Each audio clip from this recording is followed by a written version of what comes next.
Hi friends, நம்ம AK64 படத்தில் மோகன்லால் அஃபிஷியலாக ஆன்போர்ட் ஆகியிருக்காரு அப்படின்னு நியூஸ் செம்ம வேரில் வந்துட்டு இருக்கு.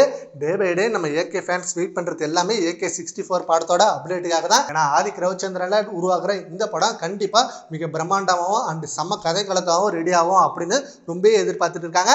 அண்டு இந்த படத்தில் யார் யார் நடிக்க போறார் அப்படின்ற ஒரு கொஷினும் டெய்லி நியூஸ் கேட்டுகிட்டே இருக்காங்க ஃபேன்ஸ் எல்லாரும். ஏன்னா அஜிசாருக்கு வில்லனா இந்த படத்தில் யார் நடிக்க போறா, குட் பேட் அக்லி படத்தில் அர்ஜுன் தாஸை நடிக்க வச்சு வேற லெவல் சர்ப்ரைஸ் பண்ணாரு.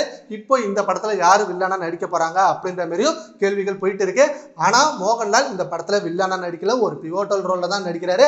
அண்ட் அவர் மட்டும் இல்லாம லப்பர் பந்து ஹீரோயின் ஸ்வாசிகா அவர்களும் இந்த படத்துல நடிக்க போறாங்க. அண்ட் இந்த படத்துல ஃபீமேல் லீட் ரோலா ஸ்ரீநிதி செட்டி கிட்ட தான் பேசியிருக்காங்க. அண்ட் அவங்க இல்லைன்னா ஸ்ரீலீலா, இந்த ரெண்டு பேர்கிட்ட தான் பேச்சுவார்த்தை போயிட்டு இருக்கு அப்படின்ற மாதிரி நியூஸ் வந்திருக்கு. ஆனா இந்த படத்தோட அபிஷியல் அனௌன்ஸ்மெண்ட் இந்த மந்த் எண்ட்ல கண்டிப்பா வந்துடும் அப்படின்னு நிறைய சினிமா டிராக்கர் சொல்லியிருக்காங்க. அண்ட் இப்ப மதராசி படத்துல வில்லனா நடிச்ச வித்யுத் ஜமால் தான் AK64 படத்தோட வில்லன் அப்படின்னு நாளில இருந்து ஒரு நியூஸ் செம்ம வைரலா போயிட்டு இருக்கு. ஆல்ரெடி பில்லா 2ல நம்ம தல அஜிசாருக்கு வில்லனா நடிச்ச இவர் அகைன் AK64ல நடிச்சா கண்டிப்பா வேற லெவல் காம்போவா இருக்கும். ஸோ வெயிட் பண்ணி பார்க்கலாம். அபிஷியல் அப்டேட் வந்தாதான் தெரியும் இந்த படத்துல யார் யார் என்னென்ன ரோல்ல நடிக்கிறாங்கன்னு. சரி ஓகே ஃப்ரெண்ட்ஸ், AK64 படத்தோட அப்டேட்டுக்காக நீங்க எவ்வளவு வெயிட் பண்ணிக்கிட்டு நம்ம கமெண்ட் பாக்ஸ்ல கமெண்ட் பண்ணுங்க. Thank you friends.